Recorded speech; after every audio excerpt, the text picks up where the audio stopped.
Hi everyone, welcome to the show. I'm Sabrina Sumbry, your host, and on today's show we are going to talk to a celebrity hairstylist. Take a look at this. Phoenix City, Russell County, Lee County. I have a treat for you guys today. Please welcome today's guest to the show, Toby the King. Welcome, Toby. What's up, Sabrina? I am so glad to be here. Thank you for having me. I'm glad to have you Yes, here. I am honored that you would have me. Can we get started? Yeah, absolutely. Can you take us to the beginning as to where were you born? I was born in a great city. Some people call it a small city, but I call it a great city called Lafayette. Really? We call it Lafayette, Alabama. Really? Yes, I think of this saying. Someone said, "Can anything good come out of Alabama?" You answer to that? Oh, absolutely, yes. And out of Lafayette at that. Of course. What sort of environment did you grow up in? How was your childhood? My childhood was very fun. I mean, it was very fun. I grew up in a single parent home. Okay. My grandmother raised us, but my mother was very active in our life until we got to be teenagers, and then we moved in with our mother. And so I came up with older people, my grandmother, great-grandmother, grandfather, so a lot of older people. A lot of that very old wisdom. Oh, absolutely, yes. So how did you manage the teenage years? My teenage years were, they were kind of a little different. Like teenagers. Right, yeah.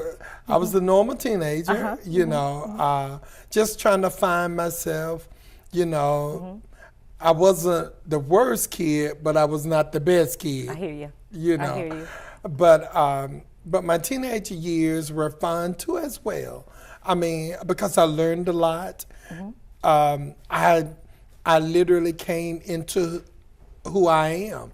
I mean, I came into what God actually, I began to come into who God called me to be in my teenage years. That's interesting to hear. Yes. Mm-hmm. So when did you get the clarity? Or let's go back. Did you have any special interest in high school? Any hobbies? Any activities? Well, my special interest in high school was musically. I was more into the band. Really? I mean, yes. And growing up, I have always had a love for hair, but I grew up with the mindset that doing hair was for girls. Really? Yes. So I never thought I would be a hairstylist. Did you meet any male hairstylists or know of any? No, not when I was growing up. No, I didn't know any male hairstylists growing up. What was the attraction to the beauty industry? It was a neighbor. Okay. She actually went to cosmetology, and then so she would come home every day and show me what she was doing, and so her and I would compete to see who could do it the best. Okay. And then I started doing my neighbors, just kind of curling her hair and stuff like that, and so I made up my mind that I'm gonna go to beauty school my senior year. When did you know you had a gift for it? When did you know that you had a gift for it? Did you know it first or did someone else recognize it in you? I think someone recognized it first. Yes, it was my instructor. Your instructor? Yes, Miss Joan Lambert. She actually recognized it because she told me, she said, "Toby, if you stop being so silly and stop trying to be the class clown, you would go very far in this industry." Okay. So she noticed it. When did you get serious about it? I got serious after I went to beauty college, and then coming up to my last year of it, because I was doing so many people's hair, I started maturing in my mind. Okay. I started maturing, and I said, what do I want to do with my life?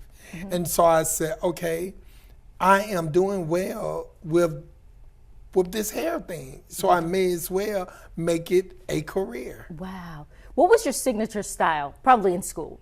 What did you like doing? What did you get more compliments Back about? then, you know, now, being the age that I am now, back then, I think my signature was big hair, you know. I mean, I think that being completely honest, God has really gifted me in that area of styling because I'm very diverse.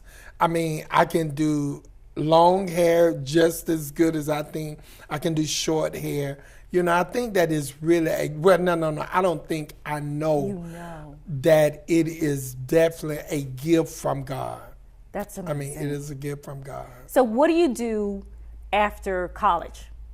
What's your next step? Well, once I finished college, I actually went to state board and I got my license and I started working in my first salon, which was a salon in Lynette, Alabama. Okay. And so I started working there. Still young, but I mean, I was doing really well. I mean, because I was a great stylist. Really? You know, and then I left there and I went to this older lady salon, and she taught me a lot. I mean, she taught me a lot. And the first guy taught me a lot too about the business. I mean, because I was young and immature when I first started. And that's to yes, to be expected absolutely. because you're still growing. Right. You know? And so I went there and then I met a stylist back in the town in which I used to work by the name of Norma. And she came to me one day and said, "You need your own salon." And I'm like, oh no, how am I gonna, you know? What did she see in you? She actually saw the fact that, number one, I should be a business owner. And number two, she saw the fact that my business had grown so that it was time for me to take it to the next level. So her and her husband went out and found me a building. Wait, let me just digest. Who does that for someone? Right. Her and her husband went out and found me a building that just to rent. Shows us the impression that you made upon them. Absolutely. And she was my mentor. I mean, Norma, she was my mentor, and to this very day, she's still my mentor. She don't do hair anymore, but she still, I mean, I just always patternized my work behind hers because she was such an amazing stylist and an amazing person too as well. How did you fare in your, sorry to cut you, how did you fare in your own business? I did extremely well. I mean, strange things happen, such as yes, give us an example. When I would, when I had my own salon. Well, back then, women would literally. This is no joke. Okay. This is verifiable. Okay. Women would come to my salon at 1 o'clock in the morning. You're kidding. And wait for me to get there at 10 o'clock the next morning. Oh, my goodness. They would literally sleep in the car, wait. What were you doing as a hairstylist to these women to have them to wait? You know what? That, again, speaks a lot about your reputation, your skills. If someone is willing to wait on a person at 1 o'clock in the morning, what were you doing? I think I was just giving them a great hairstyle. You know, not so much as a great service then. I mean, because I was still kind of young. I mean, immature. I was getting to work late, you know, still all of that stuff. You know, I think I was giving them a great service. Yeah. That's amazing. Toby, when did you jet set to the next level? I think it started, it has been a process and it's yet a journey. You know, I think it was when I started doing my god sister hair by the name of Pastor Tanda Canyon, and I would do her hair and she would go back to Atlanta, you know, and other women, you know, like women celebrities and Yes. stuff, that's when they would actually see her hair. Okay, You know, and want me to do it. I want to interrupt just for a moment because we know that you have the A-list clientele. Can we do some name drops of maybe some of the celebrities that you've done their hair? Can you tell the audience of some of those people? Most of the ones, most people know me for doing the Clark sisters' hair. You know, Karen and Dorinda. And their hair is absolutely beautiful. Yes, they're beautiful people too. Yes. You know, the Clark sisters, as far as gospel artists, the Clark sisters, Kim Burrell, Leandra Johnson, the Pace sisters, and as far as secular artists, I've done American Idol winner Candace Glover hair, the actress Regina Hall, SWV, Shantae Moore, Jennifer Holliday, so many more. How do you know what style fits what person? I kind of, once a celebrity book me, I kind of start to watching their their YouTube pages, videos, stuff like that, and just kind of starts to studying what they seem to be the most comfortable with, so that I can stay in that area somewhere, but I still wanted to have a signature of Tobby. Toby. Yeah. Have you ever been starstruck? I don't think I have. Really? I don't think I have. No. Because I think, gotta be honest, you guys, I'm a little starstruck being with him today. Oh, you're kind. Yeah. But I mean, you've done so many amazing people. Is it any difficult doing a celebrity hair than doing just any other person's hair? Any difficulties with that? No, they're all. And I forgot one of my how could I forget one of my main clients? Who's that? The acting comedian Chris Tucker's mom. Tucker's yes, mom. She's one of my main clients. How could I forget her? Amazing. But now the question you asked me was, is it doing their hair any more difficult than doing just regular customers? No, or because is it more demanding? No, it's actually the same, because I'm very quiet, believe it or not. Really? When I'm servicing celebrities, I'm typically quiet. Now, I have run into some that were just a little more, A little difficult, huh? Yeah, just a little more, because I actually threatened to walk out on one celebrity. Can you name drop? No, I can't. Or can you give us details of what possibly happened? Actually, she wanted to look in the mirror while I did her hair. And so I asked her, I said, would you please just allow me to do it? I said, I really don't want you to look in the mirror. She said, well, if I can't look in the mirror, you can't do my hair. So I said, okay. And I began to get my stuff. And she said, are you serious? I said, yes, ma'am. You like the element of surprise for a client. Right. So you want us to hold off until we get to the finished, I'm saying Lord, maybe we'll consider, until you get to the finished product. Right. Tell me what you want, and then allow me to get you there. Okay, that seems reasonable. You don't reasonable. have to just, coerce me how to get there, because that's why you're calling me. That seems pretty reasonable. Yes. I think so. Yes. You know what I'm thinking about? James Brown would say, I pay the cost to be the boss. Did you have to pay the cost to be the boss? Oh, absolutely. Yes, ma'am. Did you? Lots of dedication, lots of commitment, lots of sacrifice, lots of perfecting my craft, even to this very day. I mean, it's a lot of sacrifice that I made. Yes. Mm-hmm. Can you give us maybe one obstacle you've had to overcome? One obstacle that I had to overcome is really just being so hard on myself. On yourself? Yes.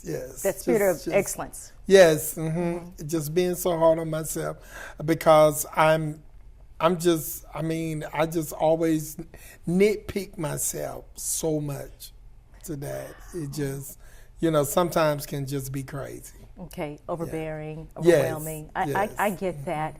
So what's next for Tobby the King? Well, presently I I have my own talk show now. Yes, so I've heard. Yep, I have my own talk show. Can you tell us about that?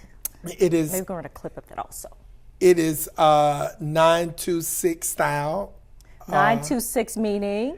That's my birthday. Okay. September 26th. Oh, which is coming up. That's right. Yes, right. Wonderful. Right. Mm-hmm. 926 style. And it's spelled the number 9 TWO6. That's original. Yeah. Mm-hmm. Tell us a little bit about the show. It features hairstylists, barbers, makeup artists, trichologists, models. You know, every week it features 2 different guests, you know, that I interview, you know, about the industry. So you're not just about industry stuff. A celebrity hairstylist, you're a talk show host. What else are you doing? And I am an educator. You're an educator. Yes, Tell us about that. I am an educator. I educate at one of the world's largest hair shows, which is Bronner Brothers. Bronner Brothers. Yeah, Bronner Okay, Brothers. can we just talk about that for a moment? Because that is the biggest. Yes, it is. And it's the best, if I have to say. How in the world did you become a part of the Bronner Brother family? Yes. Because that's a family. That's yes. a family. Family for me, yes. They just, I actually started vending there first. And then once I started vending, and then I actually applied to be an educator, and they accepted. And I also competed at the Bronner Brothers a couple of years ago. And I won. And you won? Yes, I What won did like you do? $20,000. $20,000. What style did you do to win $20,000? Well, actually, it was like a tournament. So it wasn't one particular style. It was like I had 2 models, and it started off with 9 contestants, and it was like a 3-round elimination every round. What did you do that stood out so much in your competition? How did you grab everyone? We just have to see. But that's just a part of your talents, I guess. It was just, yes, I think it was just, I just think it was just, undoubtedly the gift that God has in my hands to do what I done. It is a gift. Because when I won first place at the end of the night, they gave the actual numbers. And my numbers were almost 200 points more than second place. 200 points. Yeah. Wow. And it was stylists from all over. It was stylists from all over. Of course, this is Bronner Brothers. Yes, this is the creme de la creme. And I'm going to tell you how I even got that real quick. Bronner Brothers had this new hair battle that they were doing where they were doing 9 stylists that had won first place. They wanted all of the first place winners to compete against each other. That would have been interesting. They didn't have but 8. Okay.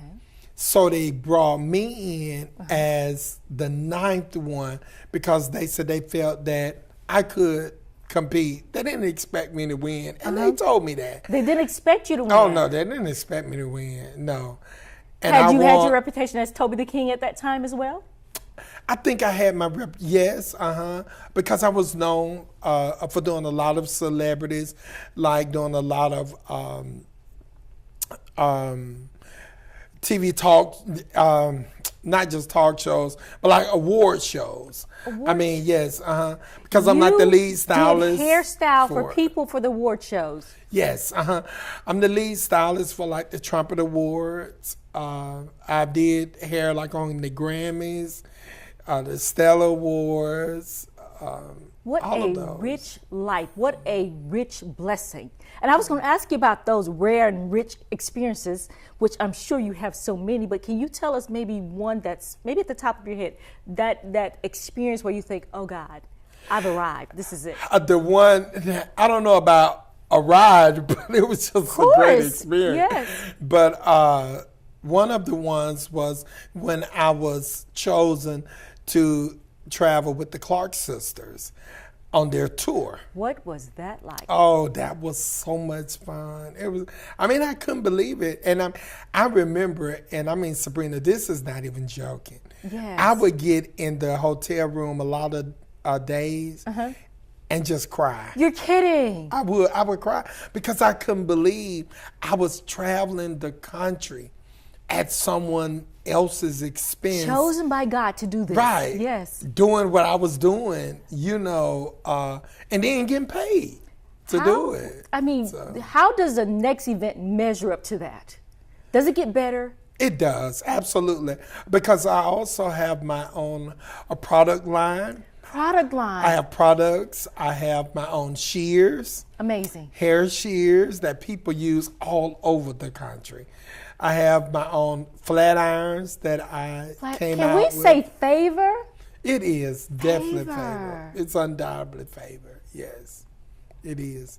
What else have you done? Let's do a checklist. What else have you done, or what is on your, I don't want to say bucket list because you've been alive a long time, but what other adventures have you done? I tell you one other thing that I desire to do. What's that? And I believe I'm gonna kind of back up. Like I always tell people, I want to do Beyonce's hair. And I'm sure you can. Now, but let me tell you, the crazy thing is, okay, I know Beyonce's parents. You know her parents. I know them personally. Back in the day, they used to own a hair magazine called Hair International. Beyonce was only a small girl then. Okay. And so they would always call me to send them work or to put into their books.